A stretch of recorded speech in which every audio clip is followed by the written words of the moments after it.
Hello there, my name is Gary Franks. I'm with RE/MAX Realty. I have made 3 different videos so far, and I've combined all 3 videos together. And after you watch each and every one of these videos, if you want more of these videos, just click on the Learn More, and I will begin to send these videos as they're being made to your email address, okay? Enjoy. Hi, my name is Gary Franks. I'm with RE/MAX Realty. Have you been thinking about purchasing a house, but you just don't know how to go about purchasing one? Well, I'm going to be putting out a series of tapes. I'm back in my office now. These videos will be free to you, so just keep an eye out on your Facebook feed pages, okay? Because I will be releasing 1 video per week, all right, for the next 2, 3, 4 weeks, all right? We're going to first start out with a step-by-step procedure on how to get a loan, what to expect when you go to a lender, all right? So that way you can be educated before you go there. Then after that, we're going to explore what happens when you go to a realtor such as myself, okay? And that will be a step-by-step procedure. So I hope to see you there. God bless you. Have a wonderful day. Welcome back. Hello there. Hi, this is Gary Franks with RE/MAX Realty.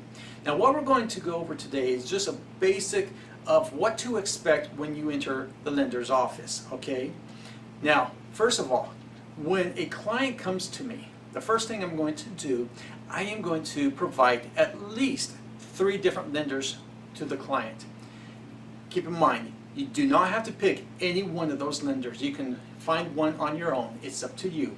But find one that you feel comfortable working with, okay?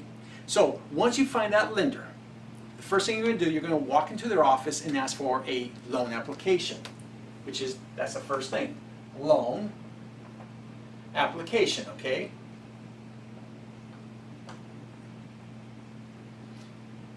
Number 2, keep in mind, with that application, there may be an application fee that goes along with it.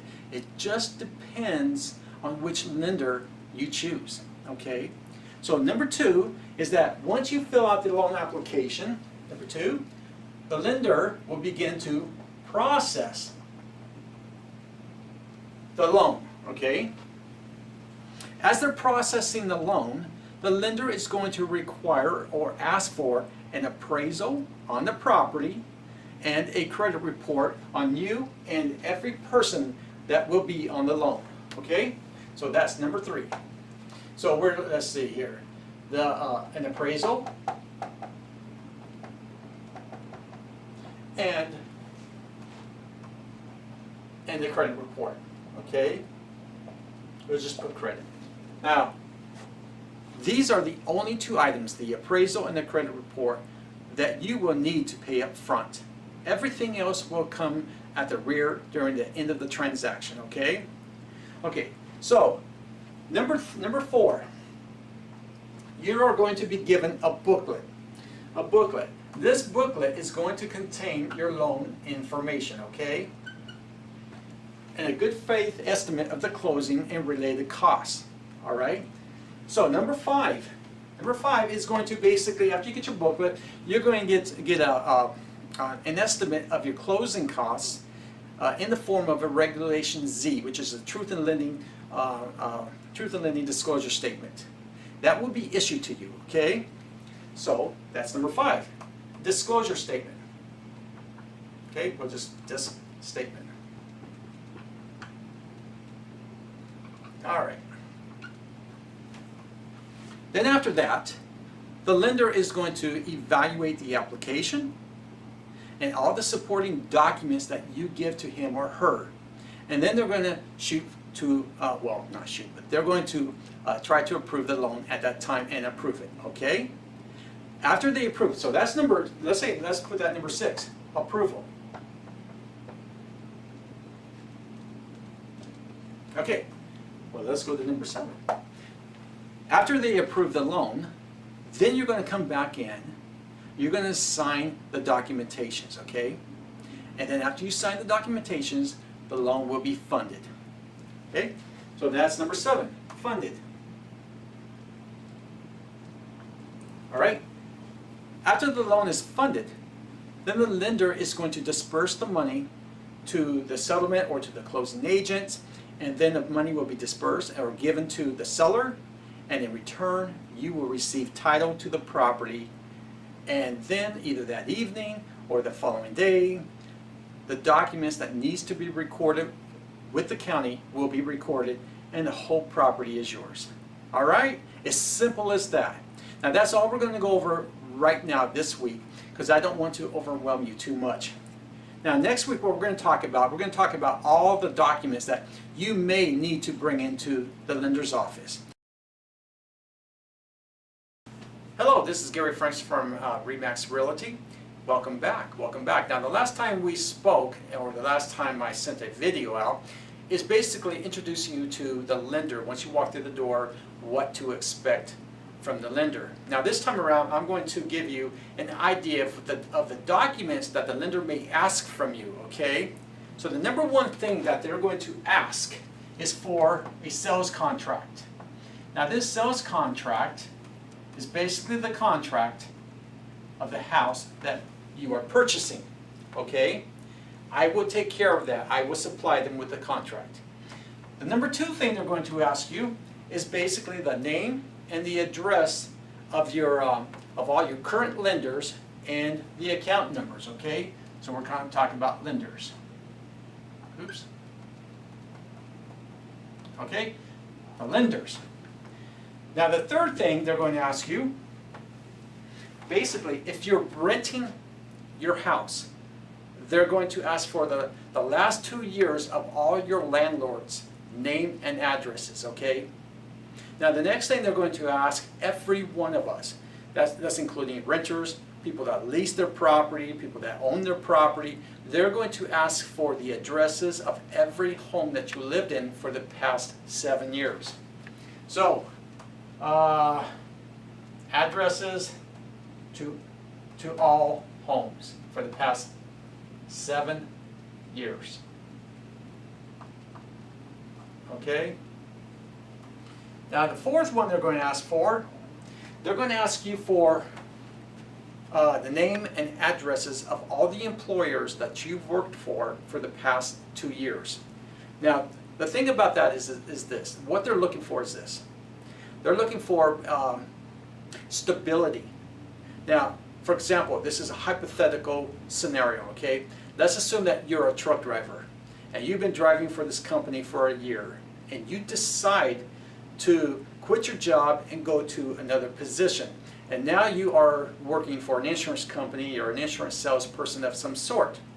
Well, this is going to raise red flags with the lender, because now they're wondering, wow, is he or she stable? Are they having problems holding on to the job? Now, let's go back to the scenario. Let's say you're a driver, you're driving for this company, you've been working for a year, you decide to leave this company and go to another trucking company. You're doing the same thing, you're driving. Now, the good thing is that you stayed within the same industry, the trucking industry. You're still a driver. You most likely changed jobs because better mileage, better pay for mileage, you're home more often, or whatever the cause may be. The thing is that you're still in the same industry, and they're going to look at you as the same as the person that's been working 2, 3, 5, 10, 15 years on the same job, okay? So we're talking about employers. Okay, that's the fourth thing. All right. The fifth thing is they will ask you for 2 years of W-2s, 2 years of tax returns. Now keep in mind, these tax returns must be signed. Otherwise, they will not accept them. Now let's say you're self-employed. That's a little different ballgame, because they will ask for more documents if you're self-employed. But they still will ask for 2 years of tax returns. Again, they must be signed. Then they're going to ask for 2 years of year-to-date profit and loss statements, okay? So we're talking about 2 years of W-2s and tax returns.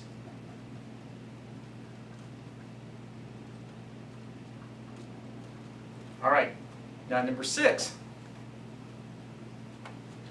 Number 6, they're going to be asking you for all your credit cards information, the company's names, the account numbers, the balance on each one of them, and how much you are paying per month.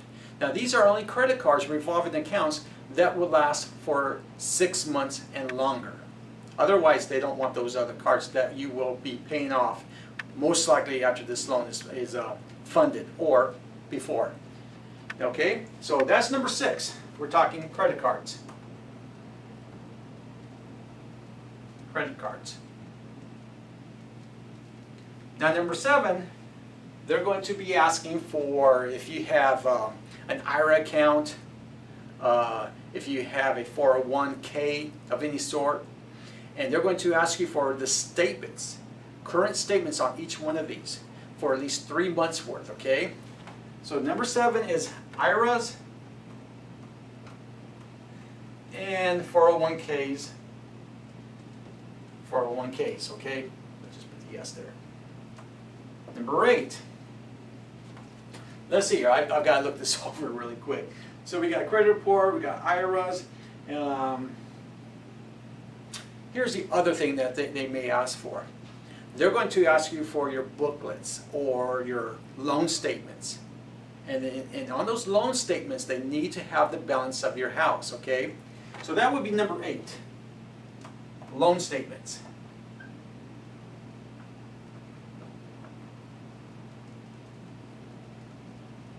All right. So now we've got loan statements. Loan statements. Now they're going to also ask you basically for every other real estate that you have out there, the addresses for all your real estate, all your leases. Now you may be thinking to yourself, well, that's kind of redundant what you said earlier. Well, no, it's not, because in the beginning, if you remember, I said the name and addresses of all the lenders on your property. There's many people out there that have real estate that are free and clear, meaning they do not have a loan on them. See, the way the lenders are looking at this, the more leverage you have, which means if you have assets that you can liquidate quickly, the better it's going to look, or the better the transaction is going to flow, okay? The easier it will. Now let's say you don't have any of these assets. What they will be focusing on is basically your job, your employment. Are you stable? They're going to look at your credit report. Does he or she pay on time? Do they have any late payments? So this is going to show your stability, all right? And that's what they will focus on. Now, the 9th thing they're going to look at, let's say basically you're a veteran and you're going to use your VA. They will want your DD-214. So if you don't have your DD-214, it's probably best to find it in the on Google, wherever, where you can order this and receive it, because normally they'll have it in your mailbox within 2 weeks. Now, I'm telling you all this right now is because, again, once you walk inside and you speak to a lender, and the lender's going to show you a list of what they're going to need from you. If you have this beforehand, it's going to make the whole process go much easier and smooth. If you want to continue to receive these videos, just click on the Learn More and I will send you videos as I make them. Now if you want to contact me and have me call you, or you can call me in regards to these videos or anything else of your real estate needs, I'm here to help. Well, thank you. God bless. Have a wonderful day. Bye-bye.